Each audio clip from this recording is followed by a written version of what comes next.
Just to take the last point from Deputy Farrell, it's the one thing we haven't done. We have not empowered local communities or the people. We've patronised them, we've divided them, we've introduced a divisive carbon tax when what we needed was leadership. Not just from this government, from previous governments. I believe that is an existential threat, climate change. I've no doubt about that. I have followed it, and I followed it in Galway when we led the way. Not I, but the people on the ground. And another speaker said the people will follow. The people have done their damnedest, excuse the word, have done their best to lead us, and they did that in Galway. And you remember, Minister, what happened when they led us in Galway and we introduced the recycling. The government took the power away, brought in a waste management pact. They didn't like what we were doing, which was zero waste in a very positive way. So tonight's discussion takes place in a week. I have no problem with carbon budgets. However, I do support what Deputy Paul Murphy has said, that they're not gone far enough. And in relation to this is the third instalment of the Intergovernment Panel. You know this. This is the trinity of their reports, and it is their sixth report. And their first report started over 34 years ago in 1988, and they have led forward. And so the first part of this trinity was looking at what was happening and warnings that climate changes were becoming irreversible. The second part of the report in February focused on adaptation and warned of catastrophic impacts.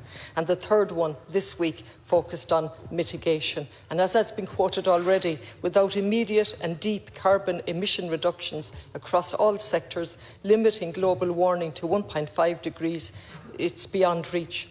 And it goes on. And I'm not going to quote those figures. I am 100% behind you in relation to taking measures in relation to climate change. I disagree with my colleagues, although I have the greatest respect for them in the rural group. But I do understand their frustration, because I think carbon tax should never have been introduced, and certainly not in the manner that it was. It is utterly divisive. It lets repeated governments off the hook in relation to proper leadership. We have absolutely no choice but to transform our society.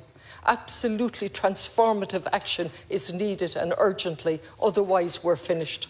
And I make no apology for saying that, but we do it in a way that benefits communities, that stops the division, and we empower them. And if we look at Galway and Connemara, seaweed and wool, two indigenous industries that should be thriving, absolutely nothing. No policy for the islands. An interdepartmental committee repeatedly, starting in '96 and again a year ago, nothing. No policy for the islands. Scotland has been mentioned.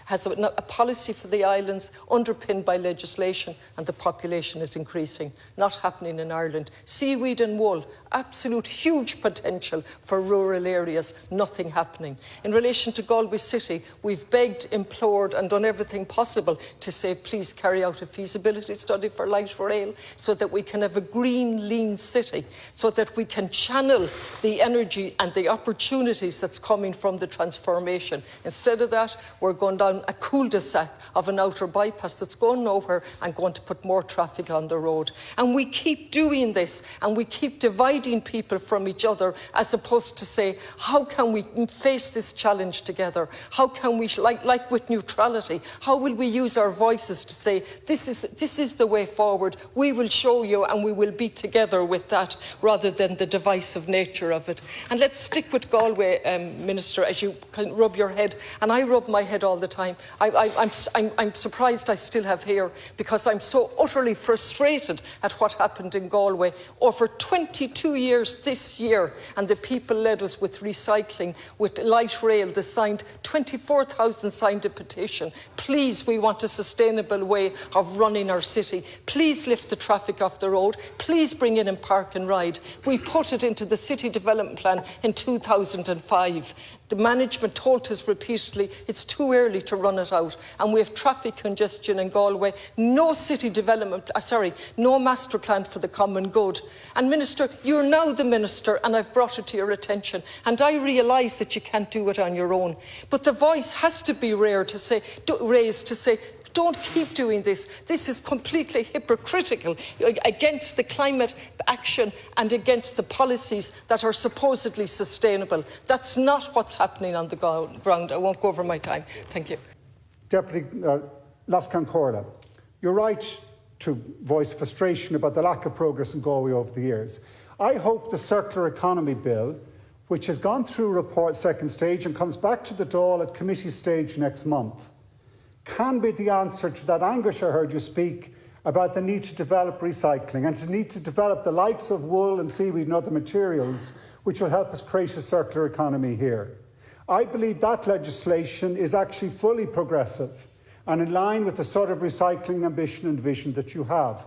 So let's bring it back to committee stage and let's deliver it and then deliver the actions that promise that it brings.